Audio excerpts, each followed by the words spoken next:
nós começarmos, né, a introduzir o conceito da ideia do princípio da conservação da quantidade de movimento, para isso, antes necessitamos diferenciar, né, o que seriam forças externas e forças internas ao nosso problema, né? Para isso você tem o sistema Terra-Lua aí, né? Você sabe que ambas têm uma força de atração mútua, né? Isso, a Terra atrai a Lua e a Lua atrai a Terra, né? Lá pelaquela força da gravitação de Newton, né? Isso, elas se atraem com a mesma intensidade. Vamos fazer apenas uma diferenciação aí. Vamos considerar que o nosso primeiro exemplo aí, o nosso sistema apenas seja considerado a Terra, tá? E no segundo exemplo, seja considerado tanto a Terra quanto a Lua, né? Você observa que no primeiro e no segundo exemplo, essa força aí da Terra aplicada na Terra, né, está internamente ao sistema e ao teu problema, né? Tanto aí quanto aqui. Então, é uma força de dentro do sistema, uma força interna. Tá? A diferença está quando a gente trabalhar com o conceito da Lua. Né? No primeiro exemplo, né, a força da Lua ela ficou de fora. Então, isso quer dizer que a força da Lua era uma força externa. Tá?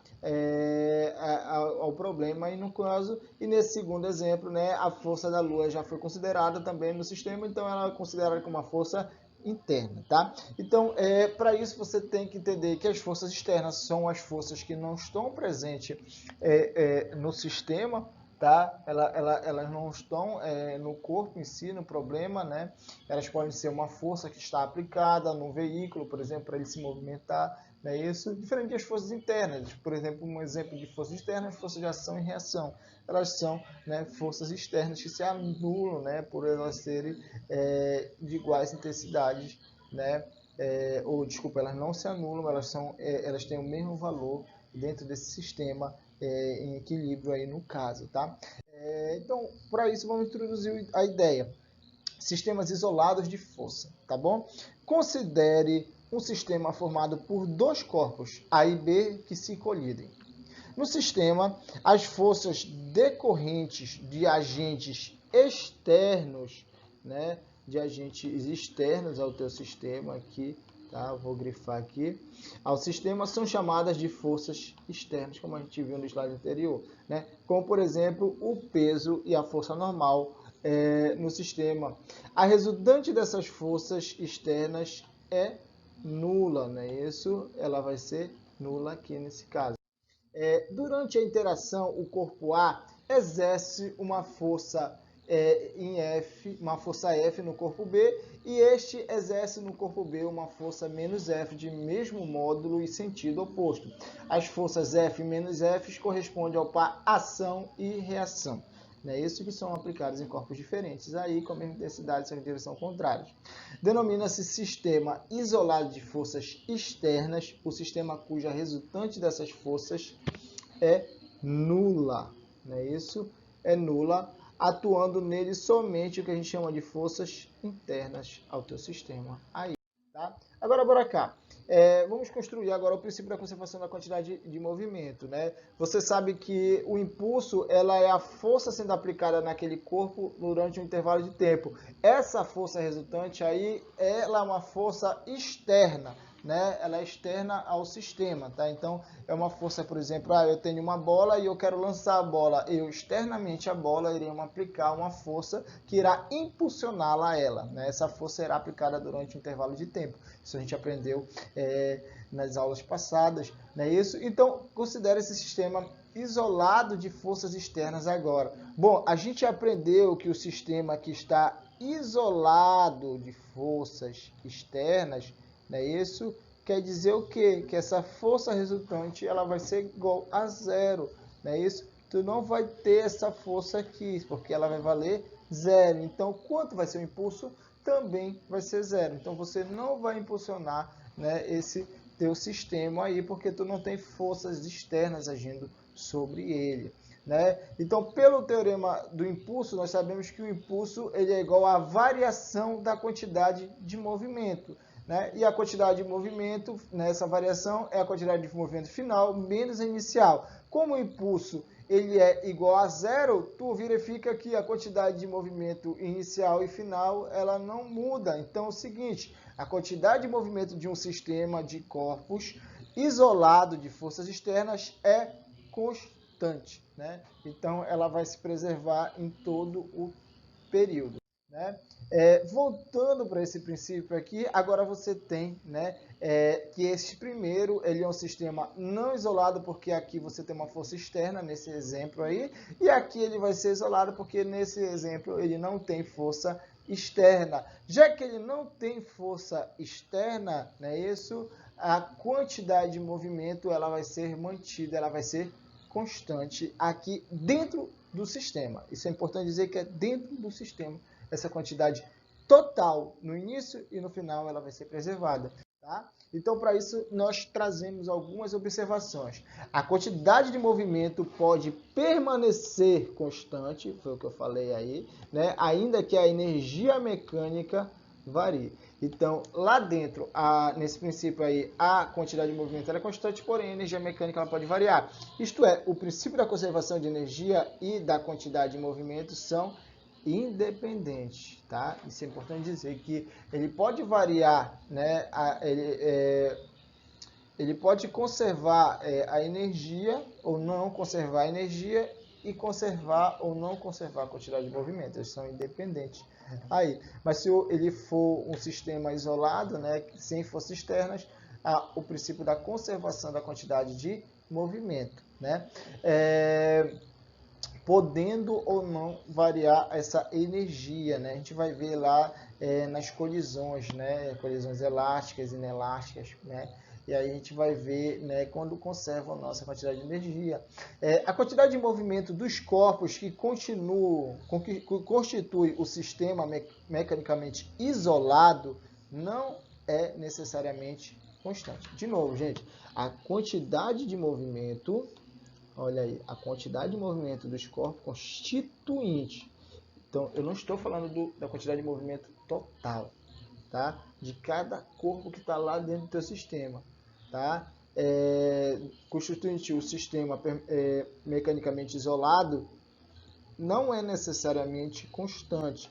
O que permanece constante é a quantidade de movimento total do sistema. Então pode ter, por exemplo, teve uma explosão, dois corpos se bateram lá, né? Então as massas deles mudam, a velocidade deles muda, né? Ou as massas mudam, há uma mudança da quantidade de movimento.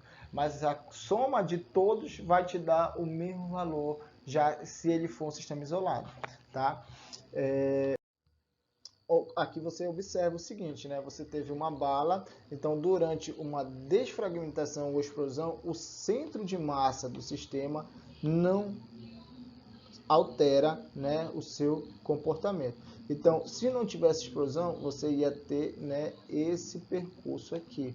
A partir do momento que ocorreu, né, bem aqui essa explosão, né, você viu dois fragmentos, né, aqui, né, indo, porém o centro de massa ele permaneceu, né, inalterado aí. Então é o seguinte, né, o centro de massa ele vai continuar aqui. Agora tu observa o seguinte, que esses dois pedaços aqui devem ter massa diferente, velocidade diferente, né, isso que não é o mesmo desse aqui, né? Porém, esse centro de massa ele permaneceu, né, com essa quantidade de movimento total constante. Centro de massa, né? Centro de massa é um ponto geométrico, né, onde você pode concentrar geometricamente toda a massa do seu corpo, né? Essa distribuição é um pouco mais homogênea. Se você tiver apenas uma pessoa, o centro de massa está um pouco acima da cintura. Se você tiver duas, no caso, olha aqui, o centro de massa não está em nenhum deles dois, nesse caso aqui, né, mas ele está no meio entre eles dois, né? Você consegue ver que o centro de massa ele vai estar nessa região aqui, que é o meio deles dois aqui, né? Diferente que o centro de massa aqui de um está na pessoa mesmo, tá? E aí, de novo, olha, a explosão e o centro de massa continuando indo na sua trajetória, né, sem ser alterada, sem ser mudada, e isso é importante dizer, né? Que ele vai permanecer indo aí. Pêndulo de Newton, não é isso? O pêndulo de Newton é um dispositivo que pode ser utilizado em sala de aula, né, como a gente está vendo aí nesse vídeo que a gente vai ver agora, no ensino de conservação da quantidade de movimento e da energia mecânica nas colisões.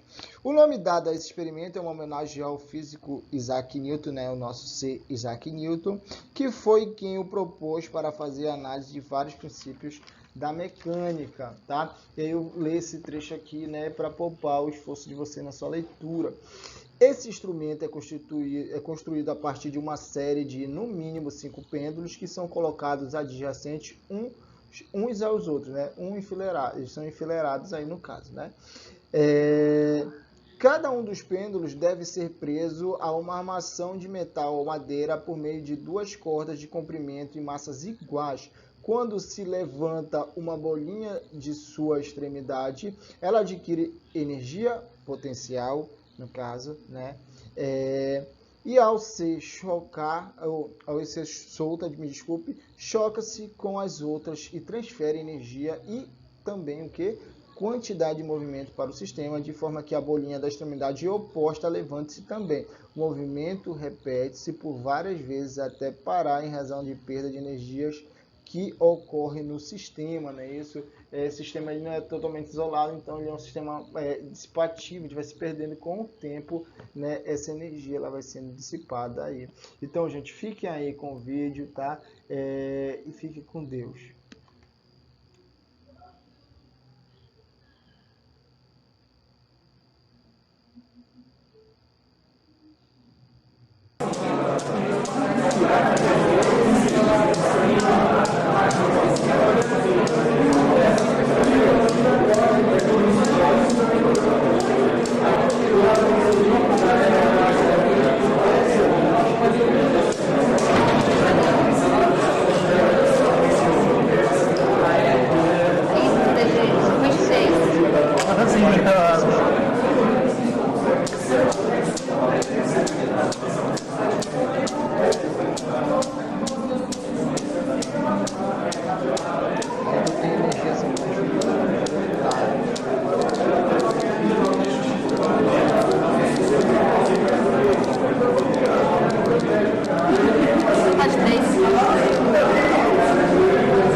Então fique com Deus, gente.